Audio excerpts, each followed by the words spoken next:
శ్రీరామ్ ఇవాళ ఒక గిరిజన మహిళపై అత్యాచారం మరియు హత్యాయత్నం జరగడం జరిగింది ఆసిఫాబాద్ జైనూర్లా.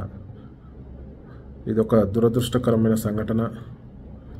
ఆ గిరిజన సోదరి ప్రాణాలతో బయటపడాలని మనస్ఫూర్తిగా నేను కోరుకుంటూ మరి ఈ సంఘటనపై స్పందిస్తూ అసదుద్దీన్ ఓవైసీ మా వాళ్ళకి రక్షణ కల్పించాలి, మా వర్గానికి రక్షణ కల్పించాలి, మా వర్గానికి ఏం కావద్దు అని డీజీపీకి మరి అడగడం జరిగింది.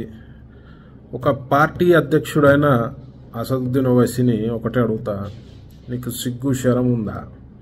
తప్పు చేసినా నీ వాళ్ళకి నువ్వు సపోర్ట్ చేస్తూ మాట్లాడుతున్నావు. తప్పు చేసిన నీ వాళ్ళకి మరి సెక్యూరిటీ ఇవ్వమని, బందోబస్తు పెట్టమని, అక్కడ ఏం ప్రాబ్లం కాకుండా మా వాళ్ళకి చూడమని డీజీపీ గారికి నువ్వు అడగడం జరిగింది.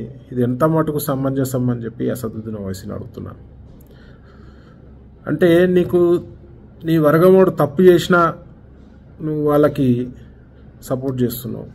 నీ వర్గమోడు ఎంత నేర చరిత్ర ఉన్నా నువ్వు సపోర్ట్ చేస్తున్నావు. అంటే నీ వర్గంపై ప్రేమ ఉందా లేదా మా యొక్క వర్గంపై ద్వేషం ఉందా అని అడుగుతున్నా అసదుద్దీన్ ఓవైసీని. ఒక పార్టీ అధ్యక్షుడిగా ఉన్న నువ్వు తప్పు చేసినోనికి నువ్వు ఎట్లా సపోర్ట్ చేస్తావు?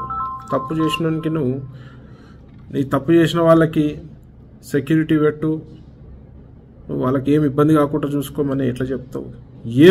ఏ మతమైనా ఏ వర్గమైనా తప్పు చేసిన వాళ్ళు తప్పే.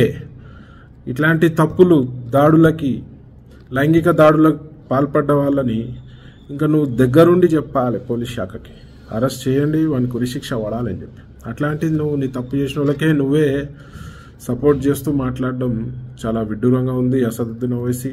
మరి నీకు కొంచెమన్నా సిగ్గు శరం లజ్జ ఉంటే ఎన్నిసార్లు నువ్వు ఎంపీగా గెలిచినావు? మరి నువ్వు నీ వర్గం ఓట్లతోటే గెలిచినావా? ఓల్డ్ సిటీలో మా వర్గం వాళ్ళు కూడా ఓట్లు వేశారు కదా నీకు. మరి మా వర్గం అంటే నీకు ఎందుకంత కక్ష, మా వర్గం అంటే ఎందుకంత కోపం నీకు అని అడుగుతున్నా. మరి ఆలోచించుకోవాలి. నీ ఇంగిత జ్ఞానానికి వదిలేస్తున్నా ఈ యొక్క విషయాన్ని.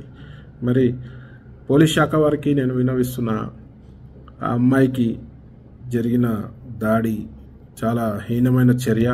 మరి ఆ అమ్మాయికి మీరు తగు న్యాయం చేయాలి.